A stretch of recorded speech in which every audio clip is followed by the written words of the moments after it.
దేవుని నామానికి మహిమ కలుగును గాక. సంఖ్యాకాండం 36వ అధ్యాయం చదువుకుందామండి.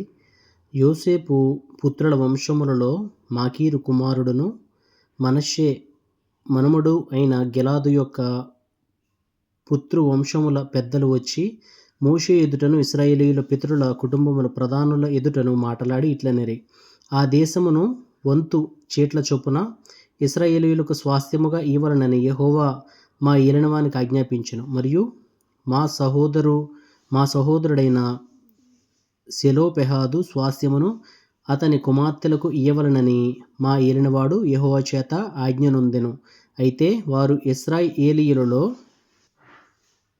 వేరు గోత్రముల వారి ఎవరినైనను పెండ్లి చేసుకొనిన ఎడల వారి స్వాస్థ్యము మా పితరుల స్వాస్థ్యము నుండి తీయబడి వారు కలిసికొనిన వారి గోత్ర స్వాస్థ్యముతో కలుపబడి మాకు వంతు చీట్ల చొప్పున కలిగిన స్వాస్థ్యము నుండి విడిపోవును. కాబట్టి ఇశ్రాయేలీయులకు సునాద సంవత్సరము వచ్చినప్పుడు వారి స్వాస్థ్యము వారు కలిసికొనిన వారి గోత్ర స్వాస్థ్యముతో కలుపబడును గనుక ఆ వంతున మా పితరుల గోత్ర స్వాస్థ్యము తగ్గిపోవుననగా మోషే యెహోవా సెలవిచ్చినట్లు ఇశ్రాయేలీయులకు ఆజ్ఞాపించి ఇట్లనెను: యోసేపు పుత్రుల గోత్రికులు చెప్పినది న్యాయమే. యెహోవా సెలోపెహాదు కుమార్తెలను గూర్చి సెలవిచ్చిన మాట ఏదనగా, వారు తమకు ఇష్టులైన వారిని పెండ్లి చేసుకొనవచ్చును గాని వారు తమ తండ్రి గోత్రపు వంశములోనే పెండ్లి చేసుకొనవలెను. ఇశ్రాయేలీయుల స్వాస్థ్యము ఒక గోత్రములో నుండి వేరొక గోత్రములోనికి పోకూడదు. ఇశ్రాయేలీయులలో ప్రతి వాడును తన పితరుల గోత్ర స్వాస్థ్యమును హత్తుకొని ఉండవలెను. మరియు ఇశ్రాయేలీయులకు వారి వారి పితరుల స్వాస్థ్యము కలుగునట్లు ఇశ్రాయేలీయుల గోత్రములలో స్వాస్థ్యము గల ప్రతి కుమార్తెయు తన తండ్రి గోత్ర వంశములోనే పెండ్లి చేసుకొనవలెను. స్వాస్థ్యము ఒక గోత్రములో నుండి వేరొక గోత్రమునకు పోకూడదు. ఇశ్రాయేలీయుల గోత్రములు వారి వారి స్వాస్థ్యములో నిలిచి ఉండవలెను. యెహోవా మోషేకు ఆజ్ఞాపించినట్లు సెలోపెహాదు కుమార్తెలు చేసిరి. సెలోపెహాదు కుమార్తెలైన Mahlah, Tirzah, Hoglah, Milcah, Noah తమ తండ్రి సహోదరుని కుమారులను పెండ్లి చేసుకొనిరి. వారు యోసేపు కుమారులైన మనష్షీయులను పెండ్లి చేసుకొనిరి గనుక వారి స్వాస్థ్యము వారి తండ్రి గోత్రవంశములోనే నిలిచెను. యెరికో యొద్ద యొర్దానుకు సమీపమైన మోయాబు మైదానములలో యెహోవా మోషే చేత ఇశ్రాయేలీయులకు ఆజ్ఞాపించిన విధులను ఆజ్ఞలు ఇవే. ఆమెన్.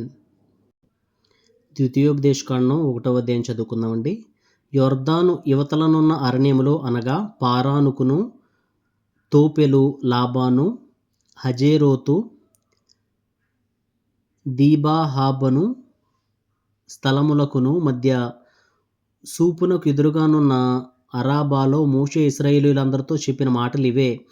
హోరేబు నుండి శేయీరు మన్నెపు మార్గముగా కాదేషు బర్నేయ వరకు 11 దినముల ప్రయాణము. హెష్బోనులో నివసించిన అమోరీయుల రాజైన సీహోనును, అష్తారోతులో నివసించిన బాషాను రాజైన ఓగును ఎద్రెయీలో హతము చేసిన తరువాత 40వ సంవత్సరములో 11వ నెల మొదటి తేదీని మోషే ఇశ్రాయేలీయులకు బోధించుటకే యెహోవా తనకు ఆజ్ఞాపించినదంతయు వారితో చెప్పెను. యొర్దాను యువతనున్న మోయాబు దేశమున మోషే ఈ ధర్మశాస్త్రమును ప్రకటింప మొదలుపెట్టి ఇట్లనెను: మన దేవుడైన యెహోవా హోరేబులో మనకు ఇలాగ సెలవిచ్చెను: ఈ పర్వతమునొద్ద మీరు నివసించిన కాలము చాలును. మీరు తిరిగి ప్రయాణమై అమోరీయుల మన్యమునకును, అరాబాలోను మన్యములోను, లోయలోను, దక్షిణ దిక్కున సముద్ర తీరములోనున్న స్థలములన్నిటికిని, కనాను దేశమునకును, లెబానోనుకును, మహానది అయిన యూఫ్రటీసు నది వరకును వెళ్ళుడి. ఇదిగో ఆ దేశమును మీకు అప్పగించితిని. మీరు వెళ్ళి యెహోవా మీ పితరులైన అబ్రహాము, ఇస్సాకు, యాకోబులకును వారి తరువాత వారి సంతానమునకును ఇచ్చేదనని నేను ప్రమాణము చేసిన దేశమును స్వాధీనపరచుకొనుడి. 9వ వచనం నుంచండి. అప్పుడు నేను ఒంటరిగా మిమ్మును భరింపలేను. మీ దేవుడైన యెహోవా మేము విస్తరింపజేసిన గనుక నేడు మీరు ఆకాశ నక్షత్రముల వలె విస్తరించి ఉన్నారు. మీ పితరుల దేవుడైన యెహోవా మీ జనసంఖ్యను 1000 రెట్లు ఎక్కువ చేసి తాను మీతో చెప్పినట్లు మిమ్మల్ని ఆశీర్వదించునుగాక. నేనొక్కడనే మీ కష్టమును, మీ భారమును, మీ వివాదమును ఎట్లు భరింపగలను? జ్ఞాన వివేకములు కలిగి మీ గోత్రములలో ప్రసిద్ధి చెందిన మనుష్యులను ఏర్పరచుకునుడి, వారిని మీ మీద నియమించదనని మీతో చెప్పగా, నీవు చెప్పిన మాట చొప్పున చేయుట మంచిదని నాకు ఉత్తరమిచ్చితిరి. కాబట్టి బుద్ధి కలిగి ప్రసిద్ధులైన మీ గోత్రములోని ముఖ్యులను పిలిపించుకొని, మీ గోత్రములకు న్యాయాధిపతులుగా ఉండుటకై 1000 మందికి ఒకడును, 100 మందికి ఒకడును, 50 మందికి ఒకడును, 10 మందికి ఒకడును వారిని మీ మీద నేను నియమించితిని. అప్పుడు నేను మీ న్యాయాధిపతులతో మీ సహోదరుల వాద్యములను తీర్చి ప్రతి మనుష్యునికిని వాని సహోదరునికిని వాని యొద్దనున్న పరదేశికిని న్యాయమును బట్టి మీరు తీర్పు తీర్చవలను. తీర్పు తీర్చినప్పుడు అల్పుల సంగతి గాని గనుల సంగతి గాని పక్షపాతము లేకుండా వినవలను. న్యాయపు తీర్పు దేవునిదే. కాబట్టి మీరు మనుష్యుని ముఖము చూచి భయపడవద్దు. మీకు అసాధ్యమైన కఠిన వాద్యమును నా యొద్దకు తీసుకుని రావలను. నేను దానిని విచారించదనని వారికి ఆజ్ఞాపించితిని. మరియు మీరు చేయవలసిన సమస్త కార్యములను గూర్చి అప్పుడు మీకు ఆజ్ఞాపించితిని. మనము హోరేబు నుండి సాగి మన దేవుడైన యెహోవా మనకు ఆజ్ఞాపించినట్లు మీరు చూచిన ఆ ఘోరమైన మహారణ్యములో నుండి వచ్చి అమోరీయుల మన్నెపు మార్గమున కాదేషు బర్నేయకు చేరితిమి. అప్పుడు నేను మన దేవుడైన యెహోవా మనకిచ్చుచున్న అమోరీయుల మన్నెమునకు వచ్చి ఉన్నాము. ఇదిగో నీ దేవుడైన యెహోవా ఈ దేశమును నీకు అప్పగించెను. నీ పితరుల దేవుడైన యెహోవా నీతో సెలవిచ్చినట్లు దాన్ని స్వాధీనపరచుకొనుము, భయపడకుము, అధైర్యపడకుమని నీతో చెప్పితిని. అప్పుడు మీరందరూ నా యొద్దకు వచ్చి, మనకంటే ముందుగా మనుషులను పంపుదము, వారు మన కొరకు ఈ దేశమును వేగు చూచి తిరిగి వచ్చి అందులోనికి మనము వెళ్ళవలసిన త్రోవను గూర్చియు మనము చేరవలసిన పురములను గూర్చియు మనకు వర్తమానము చెప్పుదురంటిని. 23వ వచనం నుంచండి.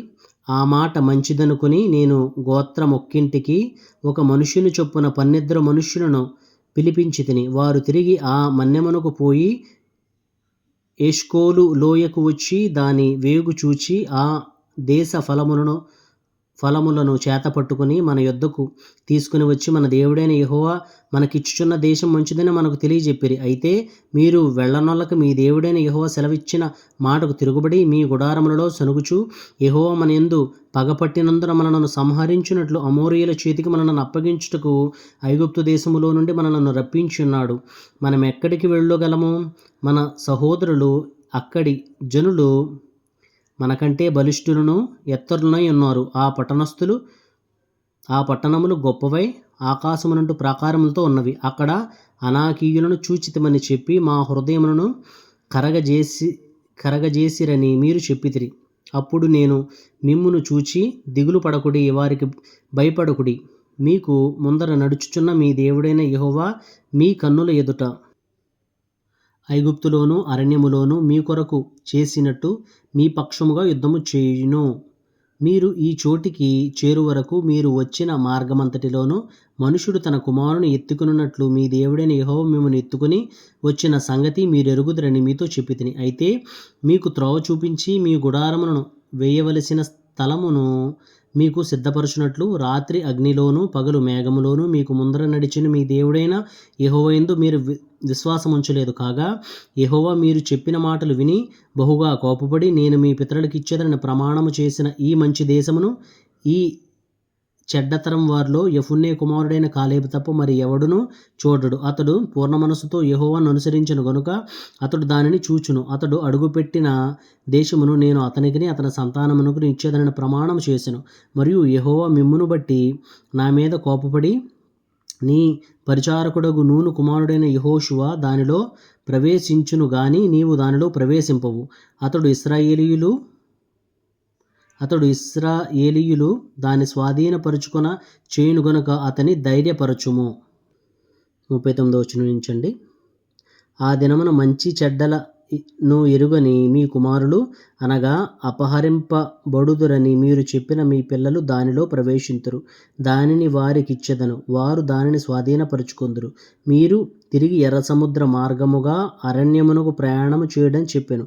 అందుకు మేము యెహోవాకు విరోధముగా పాపము చేసితిమి. మా దేవుడైన యెహోవా మాకు ఆజ్ఞాపించిన మాటలన్నిటినీ అనుసరించి మేము పోయి యుద్ధము చేసేదమని నాతో ఉత్తరమిచ్చి, మీరందరూ మీ ఆయుధములను పట్టుకుని ఆలోచింపక ఆ మన్నెమునకు పోగా, యెహోవా నాతో ఇట్లనెను, యుద్ధమునకు పోకుడి, నేను మీ మధ్య నుండను గనుక వెళ్ళకుడి. మీరు వెళ్ళినను మీ శత్రువుడి ఎదుట హతము చేయబడుదురని వారితో చెప్పుము. ఆ మాటలు నేను మీతో చెప్పినప్పుడు మీరు వెనక యెహోవా మాటకు తిరుగుబడి మూర్ఖులై ఆ మన్యమునకు వెళ్ళితిరి. అప్పుడు ఆ మన్యములో నివసించిన అమోరీయులు మీకెదురుగా బయలుదేరి వచ్చి కందిరీగల వలె మిమ్ము తరిమి హోర్మా వరకు సెయ్యూరులో మిమ్మును హతము చేసిరి. తరువాత మీరు తిరిగి వచ్చి యెహోవా సన్నిధిని ఏడవగా యెహోవా మీ మొరను లక్ష్య పెట్టలేదు, మీ మాట వినలేదు. కాగా మీరు కాదేషులో బహు దినములు నివసించితిరి. మీరు నివసించిన దినములెన్నో మీకు తెలిసినవి. ఆమెన్.